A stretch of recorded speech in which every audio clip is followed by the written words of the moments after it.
But we can predict that the budget crisis in Hartford and the leadership crisis in the federal government in Washington will make municipal government even more challenging than it is today.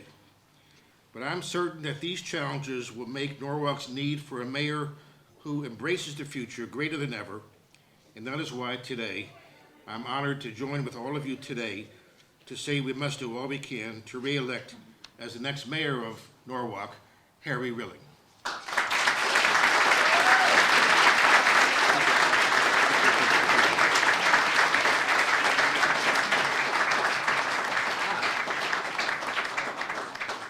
Great pleasure to introduce our wonderful senator. He arrives always on time. Well, how are you? I apologize for being late, but I've been all around the state today, and I'm so honored to follow Alex and to see so many of our friends here who have supported me and supported Mayor Rilling. You know, this guy is the real deal.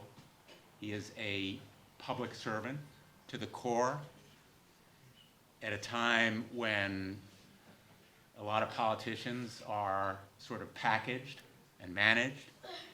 Harry Rilling speaks from the heart. And he has been on the streets and in the communities of Norwalk for as long as most people here have been alive. I don't want to make you feel too old, Harry. That's all right, you just did. You know, as a cop on the beat, as a leader in the police force, as a community activist, and a person of courage and vision, he makes me proud to be involved in public service and public life because he really believes in this city and in giving back. And I look around this room and I see so many people who've given so much to Norwalk and to Fairfield County and our state of Connecticut. You know how important this position is and how very, very critical his reelection is to all of our future. And I say that as one who believes in Connecticut. Harry Rilling believes in Connecticut. He believes in America.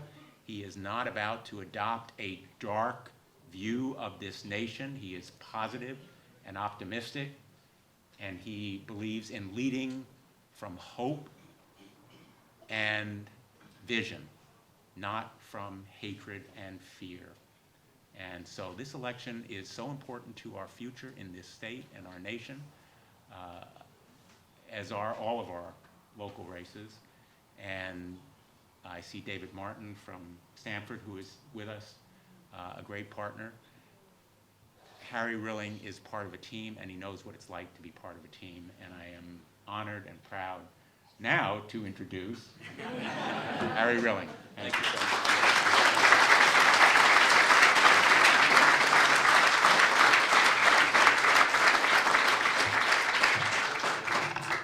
You know, I've got a prepared speech up here, but I'm going to kind of go off script a little bit, if you don't mind. You know, as I look around the room here, you heard Senator Blumenthal mention the hatred that sometimes seems to be filling our country. But I look around the room here, and I see people from all walks of life, all backgrounds, all ethnicities. A microcosm of Norwalk, Connecticut, the United States, and the world. And I am so proud to have so many people here that represent what we are all about as a country. We cannot allow the hate. We cannot exclude people from our borders. We cannot exclude people, good, hardworking people who want to live the American dream. Because I would venture to say that everybody in this room originated someplace else, whether it's your grandparents, your great-grandparents, or somebody. So let's be a United States of America. Let's welcome people to our land so that they can thrive and enjoy the same kinds of things that we have. I'm sorry, I had to get that out, but thank you.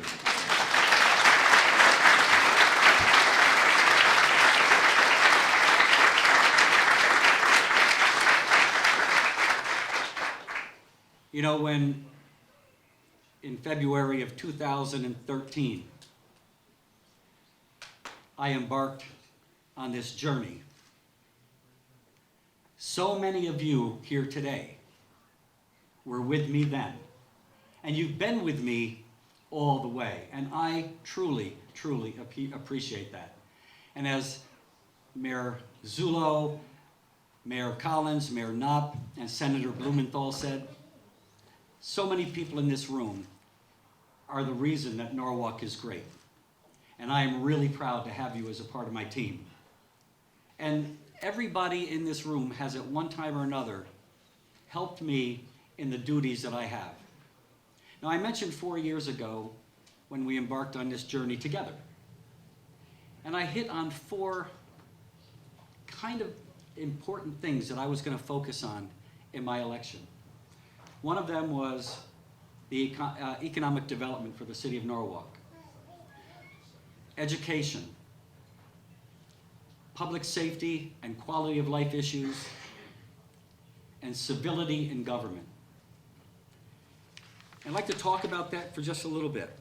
Economic development. We have been working and meeting with developers on a regular basis to help them with the plans that they put forward so that they can do smart investment in the city of Norwalk so that we can grow our grand list and hopefully keep the tax base as low as possible. We anticipate between last year and this year almost a 2% growth in our grand list. And that is significant when it comes to talking about helping people who struggle to pay their taxes so that we can tax the right people who are investing in our community and make sure that our people that are here and are struggling are not forced out of their homes. So that is so important, and we've tried to do that. We have for 3 years in a row, or 2 years in a row and the third coming up, provided senior tax relief for our senior citizens so that the people have worked and made this community their home for many, many years don't have to sell their homes and move out, that they can afford to live with dignity and respect. They've earned it. For economic, thank you.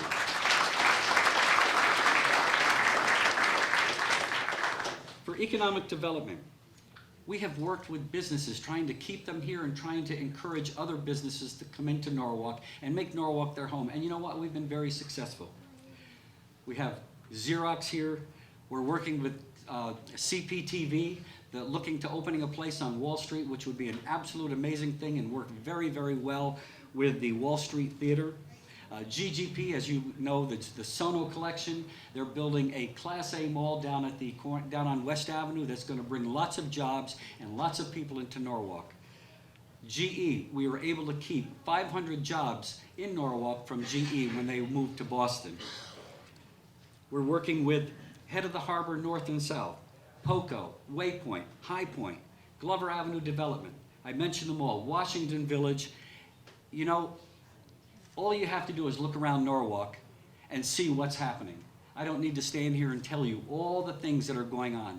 I hear it daily. People are excited about Norwalk. Norwalk is becoming a destination again. People are absolutely thrilled about what's going on, and we need to keep it going, and we need to do it the right way. We have funded critical investments in education. Each year that I've crafted a budget, we've fully funded the Board of Education. We've created and seeded a special education fund, putting in $1.1 million with the Board of Ed's $1.3 million to fund the first 2 years of a special ed fund so that we can bring our out-district students back into Norwalk where they belong, rather than sending them to Meriden or Wallingford, sending them out of the city where they have to get up at 5 o'clock in the morning in order to travel to their schools and then come back home at night. We're bringing them back into Norwalk, which is the right thing to do, but not only that, when we do it, we're going to end up saving $8 million by not having to outsource students who really should be educated right here in the city. We had in spite of fully funding the Board of Education, we have had the lowest tax increase in more than 12 years this current budget year. And that's what we want to continue to do. We want to keep taxes low. We want to keep services high. We've maintained and improved infrastructure. We're replacing aging bridges. In 3 years, we've paved 60 miles of roadway and built 30,000 feet of sidewalk. We've put bike lanes in place. We have been nationally recognized by the United States Department of Transportation as one of 14 cities in the country that has shown the most improvement in improving bicycle and pedestrian safety. Now, I want to thank Mike Mushak, Nancy Rosette, and their team for that bicycle program.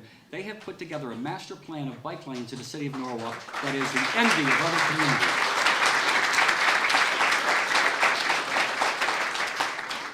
Public safety.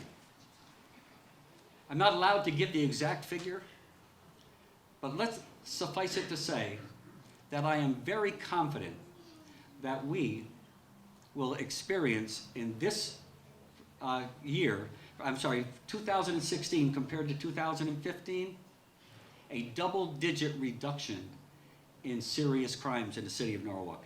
Double-digit. Thank you to the men and women of the police department. Thank you to the school resource officers. Thank you to the officers that are out there working day and night. We hired 8 firefighters recently. We went on a program looking to increase the minority representation on the fire department.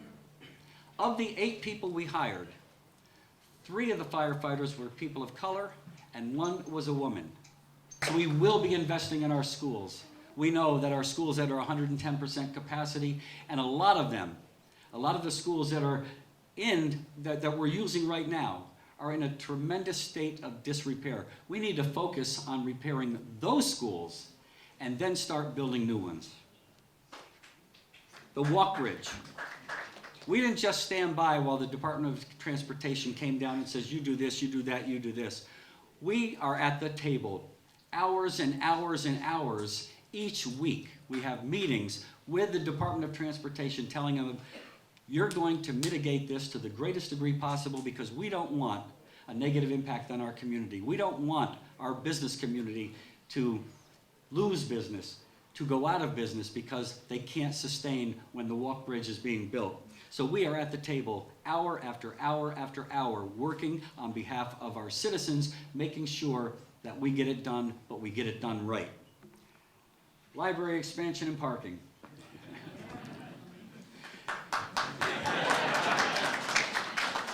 You know, thank you, Alex, not only for being a state rep for the city of Norwalk, a mayor for the city of Norwalk, president the chairman of the library board, but also for leading us through CJEP versus Rel, a lawsuit trying to get the city of Norwalk, or trying to get equitable cost-sharing funds for everybody when it comes to school funds, so thank you. I put together a housing task force. Shortly, we will be getting a draft report.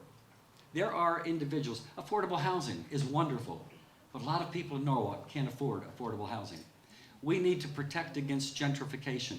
We need to protect those people's homes. We need to find a way that people who want to move into Norwalk and make Norwalk their home and work here and live here, raise their children here and send their children to our schools, we need to make sure that that class of people that seem to be left out in the cold without any resources, the 35 to 65s we call them, we want to make sure, those are $35,000 to $65,000 in annual income, we want to make sure that they have a place that they can live and they can still call Norwalk their home. So I put together a task force that will be coming out with a report. I put together a parking and commuter task force because we know Norwalk is struggling for parking. We know that it's very, very difficult for people to come into Norwalk, find a good place to park, or to commute into New York City. So by hopefully developing our urban core and doing our bike lanes, we can get people off the streets, but the people that are on the streets, they need to have a place to park. So we're looking at all the opportunities that might present themselves for the city of Norwalk. Plan of Conservation and Development is due in 2018.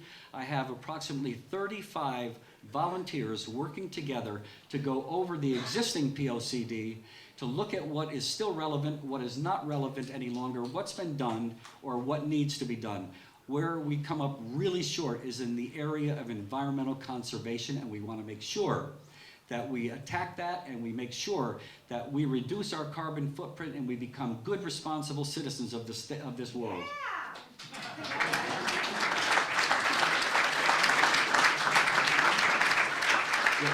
Do I hear a vote out there?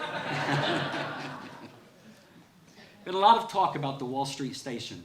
We support the Wall Street Station, and we want to see if we can't get that done, so that all that development that's happening on the Wall Street area and in the urban core, that people can hop on the train, go down to South Norwalk, get on the train, go into New York City or wherever they want to go. So we are going to do that. So there's a lot of work to be done the next term. You know, I felt really, really very honored that the city of Norwalk elected me 2 times to the position that I feel so passionate about, that I hold so dearly, to be their mayor for 4 consecutive years. Now, I couldn't do it without all of you, but also there are some very, very special people here that are really dear to me, and I couldn't do it without their support, and that's my family. First and foremost, my beautiful, beautiful First Lady, Lucia.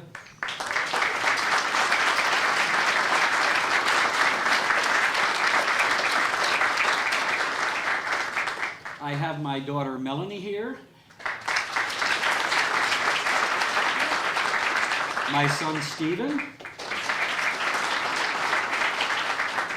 My grandson Colin and Weston, they wanted to come up.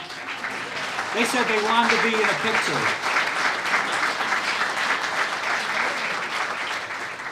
My brother Richard. My sister Mary.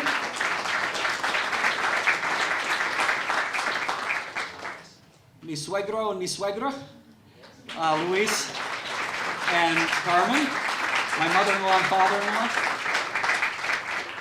And so as I wrap this up, you know, everybody in this room, I thank you so much for all that you've done for me, all the support, everything that you have accomplished here in the city of Norwalk. Do you want to read this? And again, I thank you for blessing me with being the mayor of this amazing, amazing city. And so today, I don't think it's going to come as a surprise when I say to you that I want to continue the wonderful work that we've done, continue getting Norwalk moving in the right direction, continue making Norwalk everything it can possibly be. And I ask you to join me on this journey to continue making this city great.